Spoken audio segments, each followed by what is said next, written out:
Assalamu alaikum. Welcome to my lectures. I'm your social studies lecturer Midhat Abbas. Students, how are you all doing? Today I'm going to start a new chapter. उस chapter का नाम है Leading the Freedom Movement. This is the chapter 17. अब हम देखते हैं कि what led to the formation of Pakistan. ये वो last few years हैं जिनमें बहुत important changes took place और उसके बाद finally we got our separate homeland. So let's start. So now we have to move on with this chapter. हमने पहले देखी struggle, फिर हमने देखी road to independence, which was the path which was paved till 1935. अब हम continue करते हैं with leading the freedom movement. Freedom movement की leadership, क्या नाम दिमाग में आता है? Excellent. Quaid-e-Azam Muhammad Ali Jinnah. He was born in 1876 and he passed away in 1948. Now, किन वजूहात या किन रीजंस की वजह से we know Mohammad Ali Jinnah as Quaid e Azam? अगर आपने देखा हो पिछले 2 चैप्टर्स में हमने जो डिस्कशन की उसके थ्रू ये बात सामने आई कि सिर्फ कायद-ए-आज़म ही नहीं, there were other people and other political leaders which played very important role in the freedom movement. But however it was his dedication, brilliance and sincere leadership that earned him the title Quaid e Azam, the great leader. ये कायद-ए-आज़म की dedication थी, उनका selfless hard work था, उनकी brilliance थी, the brilliant mind he had, और उनकी sincere leadership थी, his commitment towards Muslims and towards his nation that earned him the title of Quaid e Azam, the great leader. Let's take a look at the early life of Quaid e Azam. और ये देखते हैं कि कायद-ए-आज़म को from the birth till the time he became a part of the political scenario, what was the background और किस तरह वो इसमें involve हुए. So starting from his birth, he was born in a merchant family in Karachi, and as you all may already know, his father's name was Punja Jinnah. He was a reputable man. So when Quaid-e-Azam grew up, he came out to be a very brilliant student. So people in his family wanted him to go and study abroad so that he can learn family business. उनकी family के लोग ये चाहते थे कि वो बाहर जाएं, पढ़ें और अपने फैमिली बिजनेस को संभालें. लेकिन Quaid e Azam he wanted to study law, वो लॉ पढ़ना चाहते थे. So in 1892 he went to London to study law. 1895 में he became the youngest barrister because of his brilliant mind. इनके ब्रिलियंट माइंड की वजह से इन्होंने बहुत जल्दी वो डिग्री पूरी कर ली और 1895 में he became the youngest barrister ever at that time. Then 1906 में 1906 में Quaid-e-Azam became interested in the political situation in the Indian subcontinent और उस वजह से उन्होंने कांग्रेस ज्वाइन कर ली. कांग्रेस में उनके ब्रिलियंट माइंड को बहुत ज़्यादा अप्रिसिएशन मिली, लोगों ने उनको रिकग्नाइज किया, जिसकी वजह से 1910 में 1910 में ही became a member of Indian Legislative Council. 1910 में उनके अपने हार्डवर्क और उनके ब्रिलियंट माइंड की वजह से उनको इंडियन लेजिस्लेटिव काउंसिल का मेंबर बना दिया गया. 1913 में he joined Muslim League. He became a part of an organization, a political organization which was representing Muslims of the India. Again, in All India Muslim League, he was recognized for his brilliant mind. उनके काम, उनकी dedication की वजह से 1916 उनके brilliant mind को recognition मिली. उनके hard work की वजह से, उनके दिमाग की वजह से उनको 1916 में ऑल इंडिया मुस्लिम लीग का प्रेसिडेंट बना दिया गया. Quaid-e-Azam was in favor of Hindu-Muslim unity. उनका माइंडसेट ऐसा था कि he wanted to have a united India and he wanted Hindus and Muslims to live unitedly, जैसा कि वो पिछले इतने सालों से रहते आ रहे थे. तो इस यूनिटी की वजह से उन्होंने क्या किया कि उन्होंने कांग्रेस और हिंदू लीडर्स और कांग्रेस के लीडर्स को इस बात पे कन्विंस किया कि यस, आप मुसलमानों की रिप्रेजेंटेशन को एक्सेप्ट करो, उनकी आइडेंटिटी को एक्सेप्ट करो, and then we can live together in one united state. So this whole vision was actually put into paper in form of Lucknow Pact. Lucknow में 1916 में कायद-ए-आज़म ने कांग्रेस के साथ मिलकर एक पैक्ट, एक अग्रीमेंट साइन किया जिसमें हिंदूज ने इस बात को एक्सेप्ट किया, हिंदू लीडर्स ने, that Muslims are a separate nation and they will have separate electoral rolls. Separate electoral rolls का मतलब कि they will elect their representatives separately. और इसकी वजह से दे कंटिन्यूड वर्किंग टुगेदर. अब ये एक अचीवमेंट थी और ये चीज़ बहुत सालों बाद आके एक्सेप्ट की हिंदूज ने, हाउएवर ब्रिटिशर्स इनकी रिप्रेजेंटेशन बहुत पहले ही एक्सेप्ट कर चुके थे. 1920 1920 Gandhi insisted, because Mr. Gandhi was becoming a prominent figure and was one of the prominent leaders of the Congress, the Indian National Congress, which was a political party representing the people of India. However, they were originally representing the Hindus. Gandhi insisted that Hindus, being majority, must form the government. Mr. Gandhi started insisting that since Hindus are in the majority in the population, क्योंकि Hindus की जो आबादी है वो ज़्यादा है, तो इसलिए जो government है वो हिंदुओं को ही बनानी चाहिए. Now, इस बात के बाद there were riots and violence because people of India, especially the Hindus, they were not accepting that Muslims should have separate electorates. They were not accepting कि Muslims को अपनी identity मिले. So, there were riots and violence. इस झगड़े और इस फसाद की वजह से Quaid-e-Azam somewhere became very disappointed with the political scenario. He became disappointed and he resigned from both Congress and Muslim League. और उन्होंने नाउमीद होकर दोनों political parties से resign कर दिया, कांग्रेस से भी और ऑल इंडिया मुस्लिम लीग से भी. लेकिन इस ये करने के बावजूद, since he was a very good man at heart, he continued to find ways to unite both sides. वो अभी भी कहीं ना कहीं चाहते थे कि हिंदू और मुस्लिम यूनाइट हो जाएं, अपने डिफरेंसेस को ख़त्म कर लें और फिर एक यूनाइटेड इंडिया में रहें. तो इस बात के लिए उन्होंने 1929 में ही gave his famous 14 points. उन्होंने अपने 14 नुकात पेश किए, जिनके ज़रिए उन्होंने all over India, specially Hindus को ये बात पहुंचाने की कोशिश की कि मुस्लिम्स जो हैं, जो मुसलमान हैं, वो एक सेपरेट आइडेंटिटी हैं. मुसलमानों को 1/3 रिप्रेजेंटेशन मिलनी चाहिए सेंट्रल लेजिस्लेचर में भी और प्रोविंशियल असेंबलीज में भी.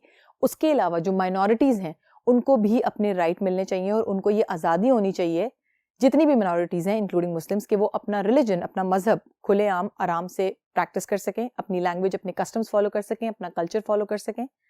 हमने पिछले चैप्टर में भी ये 14 पॉइंट डिस्कस किए थे, but however right now on your screen you seeing some of the points from those 14 points, जो कि मेजर पॉइंट्स हैं, जो ये शो करते हैं कि ये 14 नुकात जो है वो असल में जाहिर क्या करना चाहते थे.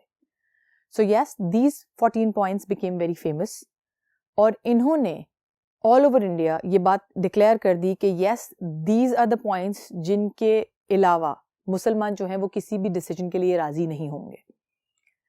Gandhi and Congress they right outly rejected. उन्होंने डायरेक्टली ये 14 पॉइंट्स जो थे रिजेक्ट कर दिए, क्योंकि वो ये मानने को तैयार ही नहीं थे और मुसलमानों को सेपरेट आइडेंटिटी देने को तैयार ही नहीं थे.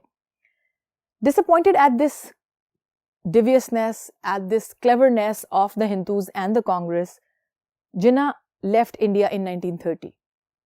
कायद-ए-आज़म मोहम्मद अली जिन्ना ने 1930 में इंडिया को छोड़ के वो लंदन चले गए और वहाँ लंदन जाके उन्होंने 1930 से 1932 तक की जो राउंड टेबल कॉन्फ्रेंसेस थी उनमें से 2 में पार्टिसिपेट किया.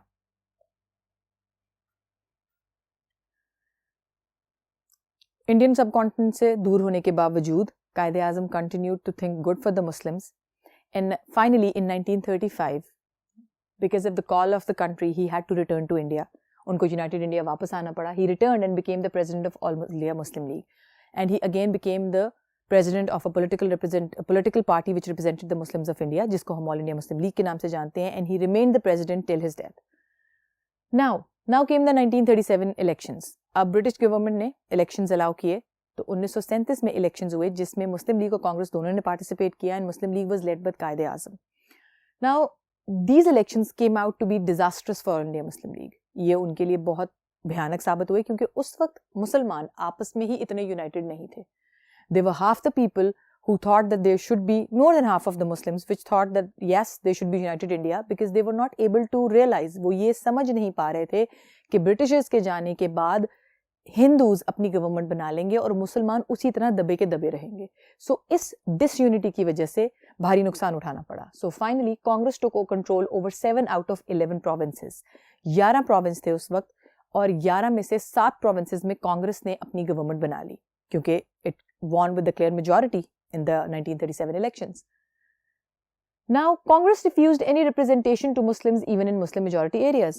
और गवर्नमेंट बनाने के बाद कांग्रेस ने बिल्कुल इनकार कर दिया मुसलमानों को किसी कितना भी रिप्रेजेंटेशन देने का, इवन इन दोज एरियाज जहां मुसलमानों की आबादी ज्यादा थी.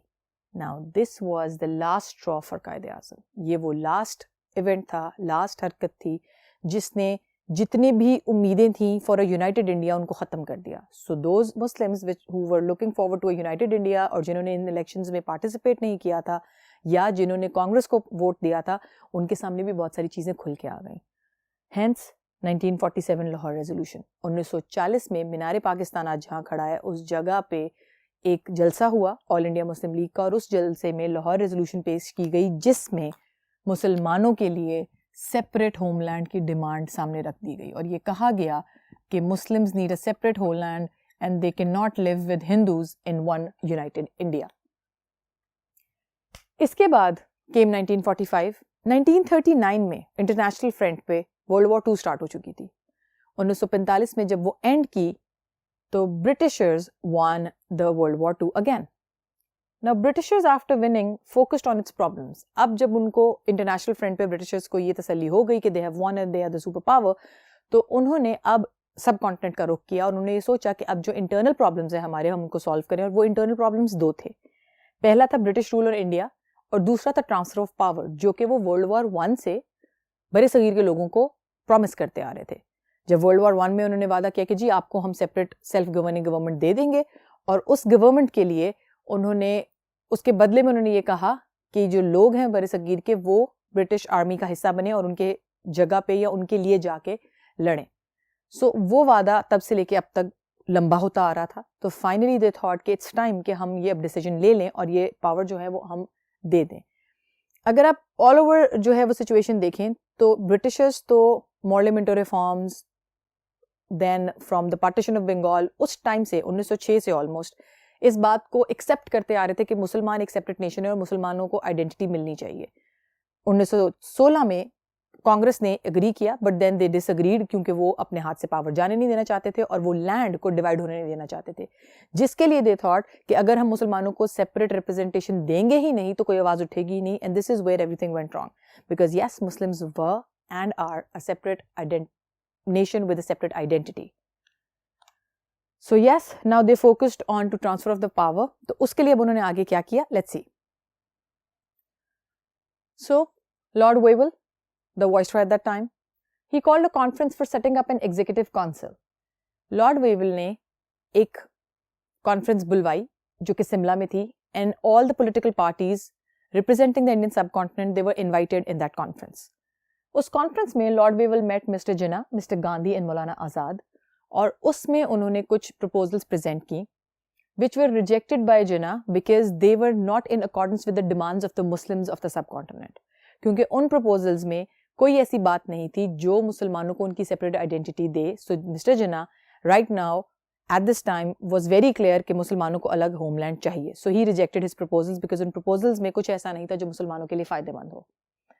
1946 में ब्रिटिश गवर्नमेंट ने फिर एक कोशिश की, cabinet mission plan. It was another try for the decision of power transfer. ये एक और कोशिश थी जिसमें पॉलिटिकल पार्टीज को ये अग्री करा लिया जाए कि यूनाइटेड इंडिया में वो रहना चाहते हैं और पावर किस तरह ट्रांसफर की जाए, but again it was rejected. Sir Stafford Cripps and mister Pethick Lawrence, ये वो 2 ब्रिटिशर्स थे who were the head of this cabinet mission plan, जिसमें उन्होंने अपनी प्रपोजल्स प्रेजेंट की और ये कहने की कोशिश की कि इस तरीके से जो है वो इंडियन सब कॉन्टिनेंट में पावर ट्रांसफर कर दी जाए। Now both Jinnah and Congress rejected the cabinet mission plan. Mister Jinnah, Quaid-e-Azam Mohammad Ali Jinnah ने भी और कांग्रेस ने भी ये जो कैबिनेट मिशन प्लान है उसको रिजेक्ट कर दिया। इस प्लान के accordingly it was to divide India into 3 parts. ये प्लान इंडिया को 3 हिस्सों में डिवाइड कर रहा था, Hindu majority areas, Muslim majority areas in the west and Bengal and Assam province. और इन 3 पार्ट्स में लोकल ऑटोनॉमी थी, मतलब लोकल पावर थी, जैसे प्रोविंशियल पावर्स की हम बात करते हैं, with foreign affairs, defence and communication under central Indian union, कि एक सेंट्रल गवर्नमेंट रहे, पार्ट्स 3 बन जाए, लेकिन फाइनली जो डिफेंस, फॉरेन अफेयर्स और कम्युनिकेशन है वो उस सेंट्रल गवर्नमेंट के पास रहे। So again this was not what Muslims were looking forward to, because they now wanted a separate homeland, nothing less than that. So hence it was again rejected by the Muslim League and Quaid-e-Azam Muhammad Ali Jinnah. On the other hand, Congress also did not want to divide the land. वो power जाने ही नहीं देना चाह रहे थे अपने हाथ से. So they also rejected it. Hence it was again unsuccessful. Now this was 1946. अब 1947 में ऐसा क्या हुआ that finally Pakistan came into being? ये हम देखेंगे अगले लेक्चर में. सो तब तक के लिए अल्लाह हाफ़िज़।